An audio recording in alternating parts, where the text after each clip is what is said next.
Something that was brief and that was unexpected was Clay Helton's tenure in 2021. Lasted 2 games. I just got off the phone with Clay. I'll tell you guys what we talked about here in a second. We called his final win as a head coach in week 1 against San Jose State. They lose to Stanford in a way that I don't think anybody saw coming after both of their respective performances week 1. But Clay Helton's let go. We spent a ton of time with him over his career at SC when he was coaching quarterbacks to the head coach. Michael, I'll start with you because I think it's a unique lens as a producer. I know your talent on this show, but when we're calling games, on a serious note, though, what was your takeaway from Clay getting let go? And what's your takeaway on Clay before we spin it forward? Well, interestingly enough, I went to my first coaches dinner, it's now called, where all the coaches and ADs and television people get together before media day. And one of the persons I ended up sitting next to was Clay Helton.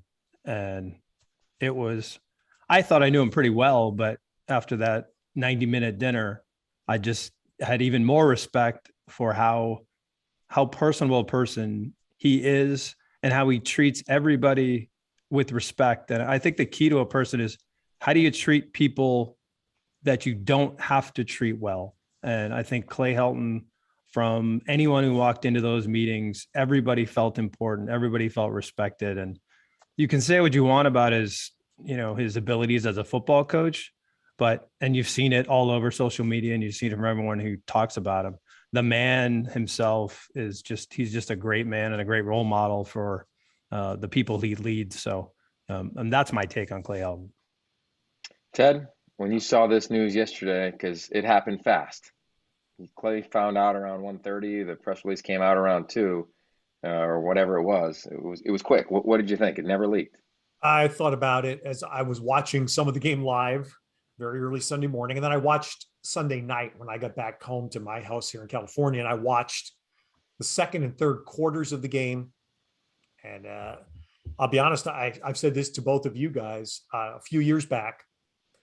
We had a game in Eugene where Utah went into Oregon and hung up like 60-something points.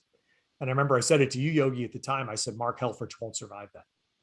And there's just certain things in college football. You can't have certain things happen on your home field. You can have them happen on the road once in a while and survive, not at home. And that game, as I was watching this game Saturday night, that's what I was thinking. You can't have this happen at the LA Coliseum. And then, of course, Sunday morning, for those who still go online or as I do, read the paper, you read the LA Times main columnist. And that brought me back to the famous Lyndon Johnson line when he was president about his advisors came in when Walter Cronkite went on the air and ripped the Vietnam War. And they told him, Mr. President, if you've lost Cronkite, you've lost the country. And I felt that way for Clay, sadly, Sunday morning. If you've lost the LA Times, you've lost the battle. So expiration date, yes. Parcells, you are what your record says you are, yes. The other little quick thing I would say, to me, USC had made such traction in recruiting. Yogi, you know this, you follow this way more closely than I do, but they had made traction in recruiting and starting to keep Southern California kids home. The commissioner of the Pac-12 was in Columbus Saturday talking about that very thing, right? Keeping players home. Stanford has a huge Southern California presence. They're a national school, but they recruit very strongly in Southern California. So you kidding me? What Stanford does on that field Saturday night, that affects recruiting too. So I think that was had to be an element in what USC was thinking. Yeah. All right. Again, it's Ted and Yogi's Pac-12 Adventure, brought to you by our friends at BetRivers Sportsbook. I don't think anybody would have bet Clay Helton would have gotten fired after week 2. But here's the deal.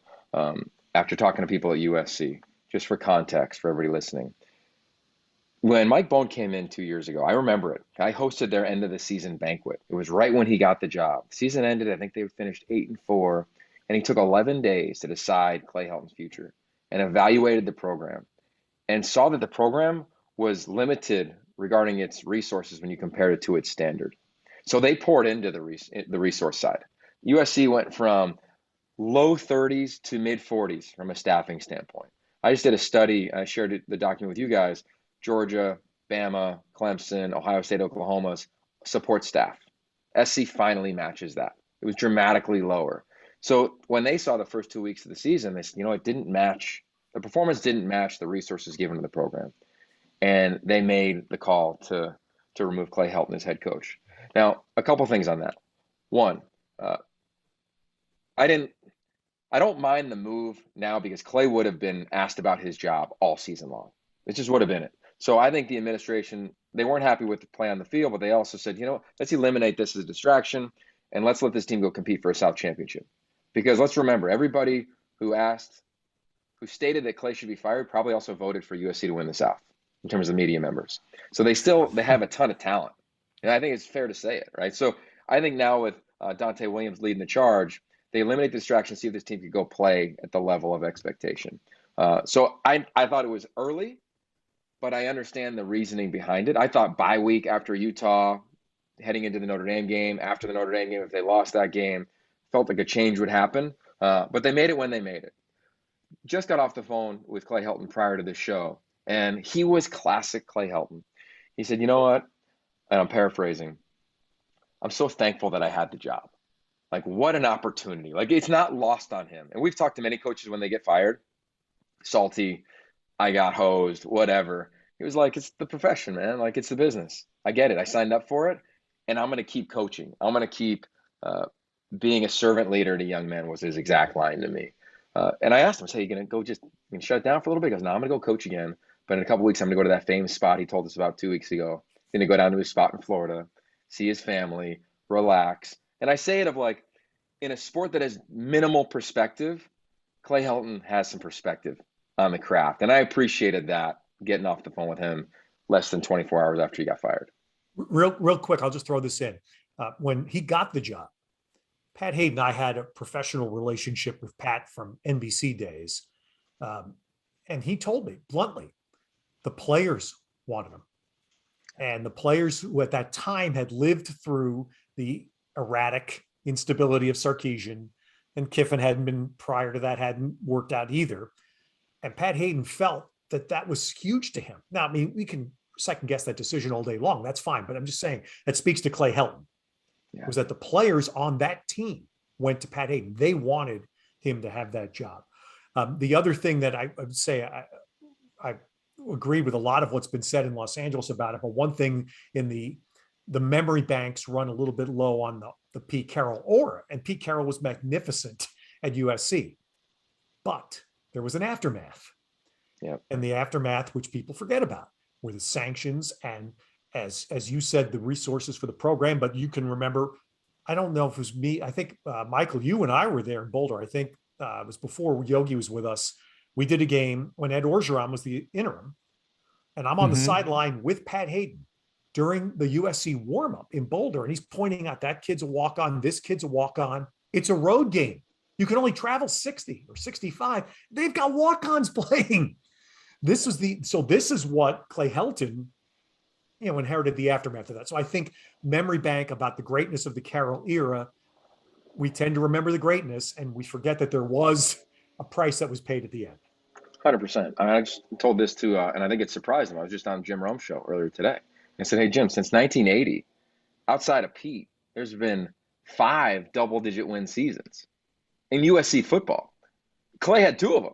Mm-hmm. So the standard by the fans, which is always a little absurd, is still absurd when you just look at reality of what's going on. But here's what I think for the fans and for USC football. This is what I think you need.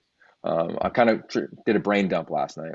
I think, number one, you need someone with incredible character to come in here. No sketchy past. I don't think you can hire anybody in that regard for the next head coach. I think, 2, not just recruiting, but you have to be likable as a personality. You don't need to, wave, kiss babies and do all this crazy stuff, but you have to have a personality. I don't think you can be Bill Belichick and say, I'm just going to do X's and O's. Like, you have to have a vibe about you to operate in this community, be embraced by this alumni, the donors. There's a lot to that, in my opinion. I think that's necessary. And then 3, which I don't know if I've shared this with you guys, but I think you need a head coach who is an expert in one side of the ball. Because if you're good, because that's the standard, you should be good, you're going to lose your coordinators. So you need an identity on offense or defense.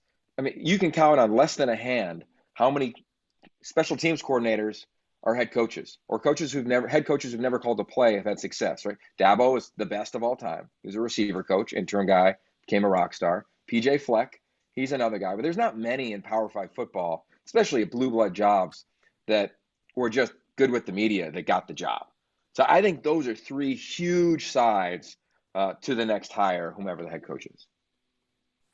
All right.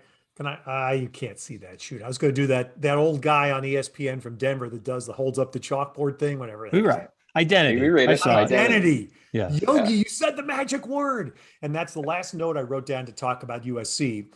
And you all know how I feel about the air raid. And so now you have a lame duck situation this year. And they didn't change the coordinator. It's probably, I'm guessing, Yogi, you can't really change the offense now. It's too late. No. But USC has to step forward and declare what its identity is. It's hard for me to believe that they're going to hire a new coach, whomever that is, that's going to play air raid football. So therefore, you're playing out the year, 10 more games in a completely lame duck system. What's that going to do? Slovis, this past Saturday, looked to me like he's going backwards, sadly, because this kid as a freshman walked in there and you were going, wow. And the way he played against Stanford Saturday night was not the same guy I had seen. So is that the air raid? To me, it's not USC. So whatever happens going forward for USC, I just feel it's essential that they declare this is what USC football is.